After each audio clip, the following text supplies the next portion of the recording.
कैलासवासी गिरिजाविलासी श्मशानवासी सुमनो निवासी काशी निवासी विजय प्रकाशे यो नादिकल्पेश्वर एवं शोषौ। આજે શ્રાવણ માસનો બીજો સોમવાર છે।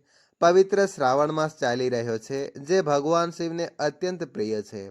આ શુભ અવસરે ભગવાન શિવની પૂજા અને આરાધના કરવાથી જીવનના બધા જ દુઃખોનો નાશ થાય છે, દરેક પ્રકારની મનોવાંછિત ઈચ્છાઓ પૂર્ણ થાય છે અને ભગવાનની વિશેષ કૃપા પ્રાપ્ત થાય છે। આજનો દિવસ ખૂબ જ શુભ અને વિશિષ્ટ છે, કારણ કે આજે શ્રાવણ માસનો બીજો સોમવાર છે અને તારીખ 4 ઓગસ્ટ છે। આજે ભગવાન શિવની ભક્તિપૂર્વક આરાધના અને સેવા કરવાનો પાવન દિવસ છે। આજે વહેલી સવારથી ભગવાન શિવની પૂજા આરાધના કરવી જોઈએ, રુદ્રાભિષેક કરવો જોઈએ અને સાંજે પ્રદોષકાળ દરમિયાન પૂજા વિધિપૂર્વક કરવી જોઈએ। પૂજાની સાથે તમે પ્રાતઃકાળ અને પ્રદોષકાળ દરમિયાન ભગવાન શિવની પૌરાણિક કથાનું શ્રવણ પણ કરી શકો છો। આપણા શાસ્ત્રોમાં ઉલ્લેખ છે કે જે વ્યક્તિ ભગવાન શિવ તથા ભગવાન વિષ્ણુની નિંદા કરે છે તે સૂર્ય અને ચંદ્ર રહે ત્યાં સુધી નર્કગામી બને છે। તેથી શિવભક્ત હોય કે વિષ્ણુ ભક્ત બંનેએ શ્રાવણ માસના સોમવારના વ્રતનું પાલન અવશ્ય કરવું જોઈએ। તો ચાલો આજે આ શુભ અને કલ્યાણકારી ઘડીએ શ્રાવણ માસના પવિત્ર સોમવારની દિનકથાનું શ્રવણ કરીએ। સુતજી કહે છે, જે લોકો નિત્યાનંદમાં રહેલા અંતથી આરામ સુધીના સર્વવ્યાપી નિરાકાર ભગવાન શિવને ઓળખે છે, તેઓ પરમપદને પ્રાપ્ત કરી શકે છે। જે મનુષ્ય આ સંસારરૂપી ભવસાગરથી પાર થઈને સુખરૂપ મોક્ષ પામવા માંગે છે, તેવા લોકો ભગવાન શિવની પૂજા કરીને સ્વર્ગ તથા મોક્ષની પ્રાપ્તિ કરી શકે છે। બ્રહ્મચારી, ગ્રહસ્થ, કન્યા, સુહાગણ સ્ત્રી કે વિધવા કોઈ પણ વ્યક્તિ સોમવારના દિવસે શાસ્ત્રોક્ત વિધિ અનુસાર ભગવાન શિવની ભક્તિપૂર્વક પૂજા આરાધના કરીને પોતાની મનોચાહિત ઈચ્છાઓ પૂર્ણ કરી શકે છે। સુત ગોસ્વામી સોમવારના મહત્વને સમજાવતા એક કથા પણ કહે છે। ચાલો આપણે આજે પણ એ જ પૌરાણિક કથાનું શ્રવણ કરીએ, જેના શ્રવણ માત્રથી જ મનુષ્યને મોક્ષની પ્રાપ્તિ થાય છે અને ભગવાન શિવની ભક્તિ ભરેલી સેવા અને આરાધના દ્વારા તેના આશીર્વાદ પ્રાપ્ત થાય છે। પ્રાચીન સમયમાં ચિત્રવર્મા નામે એક પ્રખ્યાત મહાન રાજા હતા। તેઓ અત્યંત નિષ્ઠાવાન, ધર્મપરાયણ અને શક્તિશાળી રાજા હતા। પોતાના રાજ્યમાં તેઓ કોઈ પણ દુષ્કર્મ થવા ન દેતા। જો કોઈ દુષ્ટ વ્યક્તિ કે પાપી કૃત્ય કરનાર હોય તો રાજા તેને કઠોર દંડ આપતા, જેને જોઈને અન્ય લોકો પણ ભયથી પાપ કર્મ કરવા સાહસ ન કરતા। આ કારણે લોકો તેને યમરાજ સમાન માની લેતા। તેઓ પોતાની પ્રજાની રક્ષા કરવામાં સંપૂર્ણ સક્ષમ હતા। રાજા ચિત્રવર્મા ભગવાન શિવ અને ભગવાન નારાયણના ભક્ત હતા। પોતાનું જીવન તેઓ સુખપૂર્વક જીવી રહ્યા હતા। તેમને અત્યંત પરાક્રમી અને બલવાન પુત્રો હતા અને અંતે એક સુંદર અને સંસ્કારી પુત્રી પણ હતી, જેનું નામ સીમંતિની હતું। હવે રાજાની પુત્રી સીમંતિની યુવાન થવા લાગી હતી। એક દિવસ રાજાએ બ્રાહ્મણોને બોલાવ્યા, તેની જન્મકુંડળી બતાવી અને પૂછ્યું કે આની ભવિષ્યવાણી શું કહે છે। ત્યારે એક વિદ્વાન બ્રાહ્મણે કહ્યું, મહારાજ, તમારી પુત્રી બહુ જ ભાગ્યશાળી છે। તે પોતાનું જીવન ખૂબ જ સુખમય રીતે પૂર્ણ કરશે। તે પોતાના પતિ સાથે 10,000 વર્ષો સુધી આનંદભર્યું જીવન વિતાવશે અને 8 પુત્રોને જન્મ આપી ઉત્તમ સુખનો આનંદ માણશે। પરંતુ બીજી તરફ એક અન્ય બ્રાહ્મણે કહ્યું, હે મહારાજ, આ કન્યા પોતાના 14મા વર્ષમાં જ વિધવા બની જશે। આવું સાંભળી રાજા થોડા સમય માટે દુવિધામાં પડી ગયા અને પોતાની પુત્રી માટે ચિંતામાં ડૂબી ગયા। છતાં બધું જ નસીબ પર છોડીને રાજાએ બ્રાહ્મણોને વિદાય આપી દીધી। સીમંતિની ધીરે ધીરે મોટી થવા લાગી અને સમજદારી પણ આવવા લાગી। બ્રાહ્મણોની વાતો હવે ચર્ચાનું રૂપ લેવા લાગી। સીમંતિનીની સાથીઓ પણ કહેવા લાગી કે તે તો નાની ઉંમરે જ વિધવા થઈ જશે। આ વાતથી દુઃખી અને ગભરાયેલી સીમંતિની યાજ્ઞવલ્ક્ય મુનિની પત્ની મૈત્રેયી પાસે ગઈ। મૈત્રી ખૂબ જ ધાર્મિક અને ભગવાન શિવની અનન્ય ભક્ત હતી। સીમંતિનીએ તેને વિનમ્રતાપૂર્વક નમન કરીને કહ્યું, હે માતા, હું આપના ચરણોમાં આશ્રય લેવા આવી છું. કૃપા કરીને મને માર્ગ દર્શાવો. મને એવું સત્કર્મ કહો જેનાથી મારું સૌભાગ્ય વધે. ત્યારે પતિવ્રતા મૈત્રીએ રાજકન્યા સીમંતિનીને કહ્યું, હે પુત્રી, તારા જીવનમાં સૌભાગ્યનો સૂર્ય ઉગે તે માટે તું ભગવાન શિવ અને માતા પાર્વતીની આરાધના કર. સંપૂર્ણ શ્રદ્ધા અને નિયમોથી સોમવારનું વ્રત કર. એ દિવસે સ્નાન આદિ કરીને શુદ્ધ થા, શુદ્ધ વસ્ત્ર ધારણ કર અને પૂજા કર. ભગવાન શિવ અને માતા પાર્વતીની આરાધના કર. ઉપવાસ રાખ અને તેમના ચરણોમાં પોતાનું સૌભાગ્ય બંનેઓની ભક્તિથી માંગ. આવું કરવાથી તારા જીવનના બધા જ દુઃખો દૂર થશે અને તું સૌભાગ્યવતી બનીશ. અને હા, એક વાત હંમેશા યાદ રાખજે, જીવનમાં કેટલી કઠિન પરિસ્થિતિ આવે તો પણ ભગવાન શિવની પૂજા કદી છોડવી નહીં. આ બધું કહીને માતા મૈત્રેયી પોતાનો આશ્રમ તરફ ચાલ્યા ગયા. સીમંતિનીએ તેમના કહેલા માર્ગ મુજબ ભગવાન શિવની ભક્તિ શરૂ કરી. તેણે સોમવારના વ્રત કરવાનો આરંભ કર્યો. હવે સીમંતિની મોટી થવા લાગી હતી અને લગ્ન યોગ્ય પણ બની રહી હતી. આ કારણે રાજા ચિત્રવર્માએ પોતાની પુત્રી માટે યોગ્ય વર શોધવાની શરૂઆત કરી. તે સમયે નિષેધ નામનું એક સમૃદ્ધ રાજ્ય હતું, જ્યાં નલ અને દમયંતીનો પુત્ર ઇન્દ્રસેન રહેતો હતો. રાજા ઇન્દ્રસેનના પુત્રનું નામ ચંદ્રાંગન હતું અને તે પણ લગ્ન યોગ્ય થયો હતો. જ્યારે ચંદ્રાંગન માટે ચિત્રવર્માની પુત્રીના લગ્નનો પ્રસ્તાવ આવ્યો, ત્યારે રાજાએ પોતાના ગુરુજીઓ પાસેથી આજ્ઞા લીધી અને પુત્રી સીમંતિનીનું લગ્ન ચંદ્રાંગન સાથે શુભ વેળાએ કરી દીધું. લગ્ન બાદ થોડો સમય સીમંતિની અને તેનો પતિ ચંદ્રાંગન ચિત્રવર્મા સાથે જ રહેવા લાગ્યા. એક દિવસ ચંદ્રાંગન પોતાના મિત્રો સાથે યમુના નદીના કિનારે વિહાર કરવા ગયો. એ સમયે અચાનક યમુનાની લહેરો તીવ્ર બનવા લાગી. આ તોફાની લહેરોમાં તેમની નાવ ડોલવા લાગી અને અંતે ડૂબી પણ ગઈ. નદીના બંને કાંઠે ગભરાટ અને હાહાકાર મચી ગયો. નાવમાં બેઠેલા રાજકુમાર અને તેના મિત્રોને બચાવવા ઘણા જ પ્રયાસો કરવામાં આવ્યા, પણ નસીબમાં જે લખ્યું હોય તેને કોણ ટાળી શકે. એ જોઈને એ જ ક્ષણે યમુનાની ઉછળતી લહેરોમાં નાવ સાથે તમામ લોકોએ નદીમાં ડૂબી જવાનું ભયાનક દ્રશ્ય સર્જાયું. આ ભયાનક દુર્ઘટના જોઈને ચારેય બાજુ શોક છવાઈ ગયો અને લોકોના સ્વરો આકાશને પણ કંપાવા લાગ્યા. આ દુઃખદ સમાચાર મળતા જ રાજા ચિત્રવર્મા અને તેની પુત્રી માટે તો જાણે આકાશ તૂટી પડ્યું હોય તેમ લાગ્યું. ચિત્રવર્મા દુઃખમાં મરજીવા બનીને યમુનાના કિનારે દોડીને પહોંચતા પહેલા જ મૂર્છિત થઈને ધરતી પર પડી ગયા. રાજકુમારના પિતાની હાલત પણ એવી જ બની ગઈ હતી. દોડપંથીએ બંને પરિવારો પર દુઃખનો પહાડ તૂટી પડ્યો હતો. આખું રાજ્ય દુઃખના દરિયામાં ગરકાવ થઈ ગયું હતું, પણ જે નસીબમાં લખેલું હોય તેને બદલી શકાય તેમ નથી. એવું માનતા નગરના વડીલો ચિત્રવર્માને પાછા મહેલમાં લઈ આવ્યા. રાજાએ પોતાની પુત્રી સીમંતિનીને પણ ટાળક આપી અને સમજાવ્યું કે પુત્રી, નસીબનું લખાણ કોઈ પણ બદલી શકે નહીં. પછી રાજા ચિત્રવર્માએ પરિવારજનો અને સંબંધીઓ સાથે મળીને પોતાના જમાઈ ચંદ્રાંગનની અંતિમ ક્રિયા પૂર્ણ કરી. પતિના અવસાન બાદ પતિવ્રતા શ્રીમંતિનીએ સતી થવાનો વિચાર કર્યો, પરંતુ પિતાના સ્નેહભર્યા આગ્રહને કારણે તેણે પોતાને રોકી લીધી. હવે સીમંતિનીએ એક વિધવા સ્ત્રીની જેમ જીવન જીવવાનું શરૂ કર્યું.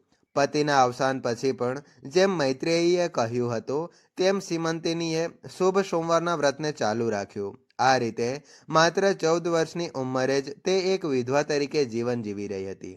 આટલું મોટું દુઃખ ભોગવવા છતાં પણ તેને ભગવાન શિવની આરાધના કદી છોડી નહીં. આ રીતે શિવજીની ભક્તિ કરતી કરતી 3 વર્ષ પસાર થઈ ગયા. બીજી તરફ પોતાના પુત્ર ગુમાવવાના શોકમાં ડૂબેલા રાજા ઇન્દ્રસેનને તેમના પોતાના ભાઈઓએ દગો આપ્યો અને બળજબરીથી તેમના પરથી રાજ્ય છીનવી લીધું. રાજા ઇન્દ્રસેન અને તેમની પત્નીને પકડીને જેલખાનામાં નાખી દીધા. આથી બધા જ લોકોને એવું લાગતું હતું કે રાજકુમાર ચંદ્રાંગન યમુનામાં ડૂબી ગયો છે, પરંતુ હકીકતમાં એવું બન્યું હતું કે ચંદ્રાંગન જ્યારે પાણીમાં ડૂબ્યો ત્યારે તેણે ધીમે ધીમે નીચે જઈ રહ્યો હતો અને એ રીતે પાતાળ લોકમાં પહોંચી ગયો. ત્યાં તેણે નાગવધુઓને જલક્રીડા કરતા જોયા. નાગકન્યાઓ પણ રાજકુમારને જોઈ આશ્ચર્યચકિત થઈ ગઈ. તેઓએ રાજકુમારને ઉઠાવી પાતાળ લોકમાં તક્ષક નાગની શહેરમાં લઈ ગયા. ચંદ્રાંગન એ અદ્ભુત, શાંત અને સુંદર નગરને જોઈને મંત્રમુગ્ધ થઈ ગયો.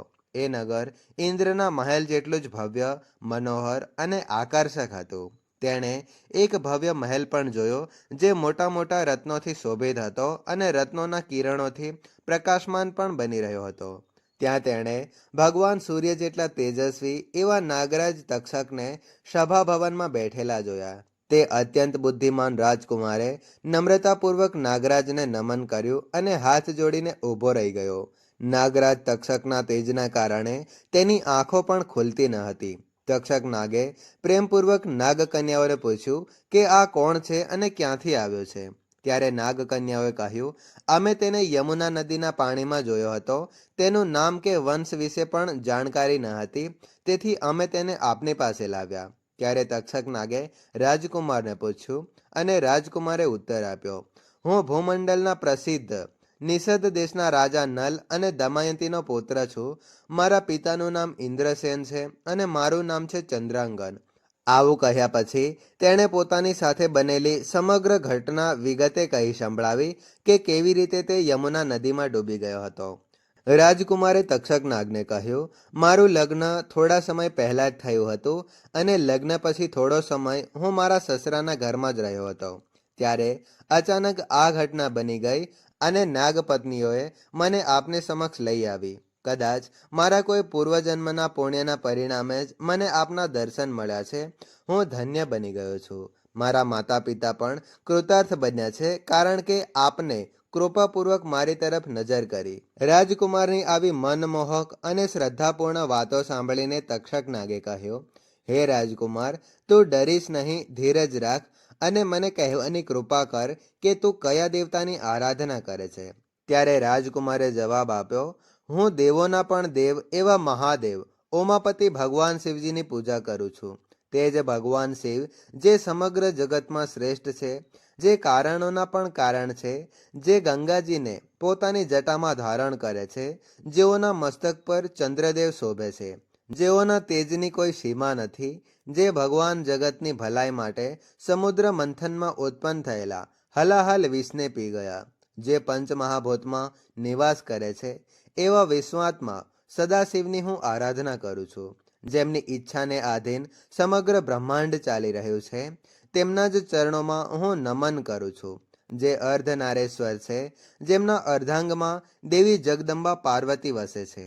અને હા, તક્ષક અને વાસુકી બંને નાગરાજાઓ પણ ભગવાન શિવના કાનન કુંડળ રૂપ છે. હું એવા પાર્વતીપતિ મહાદેવની ભક્તિપૂર્વક પૂજા કરું છું. રાજકુમારની આવી અમૃત સમાન વાણી સાંભળીને નાગરાજ તક્ષક અત્યંત આનંદિત થઈ ગયા. તેમના હૃદયમાં મહાદેવજી માટે જે ભક્તિ હતી તે ફરી ઉજાગર થઈ ગઈ. એવું લાગ્યું કે જેમના હૃદયમાં ભક્તિરૂપ એક નવો સૂર્ય ઉગ્યો હોય. તક્ષક નાગ પ્રેમપૂર્વક બોલ્યા, હે બાળક, તારી ઉંમર ચોક્કસ નાની છે, પરંતુ તારું હૃદય આત્મજ્ઞાનથી પરિપૂર્ણ છે. તો ઉંમરે બાળક છે, છતાં પણ પરમ તત્વ પરાત્પર શિવ તત્વને ઓળખે છે. આ જોઈને હું તારા પર અત્યંત પ્રસન્ન છું. અહીં પાતાળ લોકમાં કોઈ દુઃખ નથી, ન કોઈ રોગ છે, ન કોઈ પીડા છે. અહીં કલ્પ વૃક્ષ છે, જે દરેક ઈચ્છા પૂરી કરે છે. અહીં મરણનો પણ કોઈ ભય નથી. વૃદ્ધાવસ્થા કે રોગો કદી પણ દુઃખ આપતા નથી. તેથી તો અહીં રત્નમય પાતાળ લોકમાં પોતાની ઈચ્છા અનુસાર વિહાર કરી શકે છે અને યોગ્ય રીતે વિવિધ સુખ સાધનોનો ઉપયોગ લઈ શકે છે. નાગરાજ તક્ષકના આ સૂચનો સાંભળ્યા પછી પણ રાજકુમારે ખૂબ જ વિનમ્રતાપૂર્વક અને સમજદારીથી કહ્યું, હે નાગરાજ, મેં યોગ્ય સમયે લગ્ન કરી લીધા હતા. મારી પત્ની ઉત્તમ વ્રત ધારણ કરનારી અને તે પણ ભગવાન શિવની ભક્તિપૂર્વક આરાધના કરનાર છે. મારા માતા પિતા માટે હું એકમાત્ર સંતાન છું. તેઓ મને આ સમયે મૃત સમજીને ઘોર શોકમાં ગરકાવ થઈ ગયા હશે. તેથી મને અહીં વધુ સમય રોકાવું જોઈએ નહીં. કૃપા કરીને મને પુનઃ મૃત્યુલોકમાં મોકલી આપો. ત્યારે નાગરાજે પણ રાજકુમારને રોકવાનો પ્રયત્ન ન કર્યો અને કહ્યું, જ્યારે પણ તું મને યાદ કરીને બોલાવીશ ત્યારે હું તારી સમક્ષ ઉપસ્થિત થઈ જઈશ. આવું કહીને તક્ષક નાગે રાજકુમારને એક સુંદર દિવ્ય ઘોડો આપ્યો, એવો ઘોડો કે જે ઈચ્છા મુજબ જ્યાં પણ ઈચ્છો ત્યાં જઈ શકે. તેની સાથે અનેક કિંમતી રત્નભૂષણો, દિવ્ય વસ્ત્રો અને અલંકાર પણ ભેટમાં આપ્યા. ત્યારબાદ પ્રેમપૂર્વક રાજકુમારને વિદાય આપી. રાજકુમાર દિવ્ય ઘોડા પર સવાર થઈને થોડા સમયમાં જ અનેક દ્વીપો, સમુદ્રો અને લોકોમાં વિહાર કરતા કરતા યમુના નદીમાં જળમાંથી બહાર આવ્યો અને તટ પર એ ઘોડા સાથે ફરવા લાગ્યો. એ જ સમયે પતિવ્રતા સીમંતીની પણ પોતાની સહેલીઓ સાથે યમુના તટે સ્નાન કરવા માટે આવી હતી. ત્યાં તેણે માનવ રૂપમાં એક યુવકને નાગકુંડળો સાથે જોયો અને તે ક્યાંય વળી બીજો નહીં પરંતુ પોતાનો રાજકુમાર ચંદ્રાંગન જ હતો. રાજકુમારને જોઈને સીમંતીની નજર સીધા તેની ઉપર જ અટકી ગઈ અને તે ભાવવિભોર થઈ અને ત્યાં જ ઊભી રહી તેને જોવા લાગી. રાજકુમાર ચંદ્રાંગન પણ તેને જોઈ રહ્યા અને તેના મનમાં થયું, મેં ક્યાંક આ સ્ત્રીને જોઈ છે પરંતુ તેને ઓળખી શકતો નથી. કારણ કે સીમંતીની તો તેને મૃત સમજીને વર્ષોથી જ વિધવા જેવું જીવન જીવી રહી હતી અને દુઃખથી કંટાળીને તે અત્યંત દુર્બળ અને અસ્વસ્થ પણ બની ગઈ હતી. ત્યારે રાજકુમારે તેને બોલાવી અને નજીક બેસાડીને પૂછ્યું, તું કોણ છે, કોની પત્ની છે અને કોના પિતાની પુત્રી છે? સીમંતીનીએ લજ્જાવશ કોઈ જવાબ આપી શકી નહીં. ત્યારે તેની સહેલીઓએ બધું જ વિગતે કહ્યું. આ રાજા ચિત્રવર્માની પુત્રી સીમંતીની છે. તેના પતિ ચંદ્રાંગન દુર્ભાગ્યવશ યમુના નદીમાં ડૂબી જવાથી મૃત્યુ થયું હતું. તેના શોકમાં તેનું જીવન આટલું બરબાદ થઈ ગયું. પણ તેને એ દુઃખ વચ્ચે પણ ક્યારેય સોમવારનું વ્રત છોડ્યું નથી. એ વ્રતના પરિણામે જ આજે એ અહીં સ્નાન કરવા આવી છે. દરેક સોમવારે ભક્તિપૂર્વક મહાદેવ અને માતા પાર્વતીની આરાધના કરે છે. અને માત્ર એટલું જ નહીં, તેના સસરા અને તેની સાસુ પણ આજે તેના ભાઈઓ દ્વારા કેદમાં નાખવામાં આવ્યા છે. આ બધું સાંભળીને રાજકુમાર પણ વિચલિત થઈ ગયો. પોતાની પત્ની અને માતા પિતાની હાલત જોઈ તે અત્યંત વ્યથિત બન્યો. હવે સીમંતીનીએ રાજકુમારના હાવભાવ, અવાજ, અંગચિહ્નો બધા જ ઓળખી લીધા. પરંતુ તેને લાગી રહ્યું હતું કે કદાચ આ મારો ભ્રમ છે. મારા પતિ તો યમુનામાં ડૂબીને મૃત્યુ પામ્યા છે, તો આ કોણ હશે? તેમ મનમાં વિચારીને તેને રાજકુમારને પૂછ્યું, તમે કોણ છો? તમે મને કોઈ નિકટ સંબંધિત જેવા લાગો છો. આટલું કહીને તેની આંખોમાંથી અશ્રુઓની ધારાઓ વહેવા લાગી.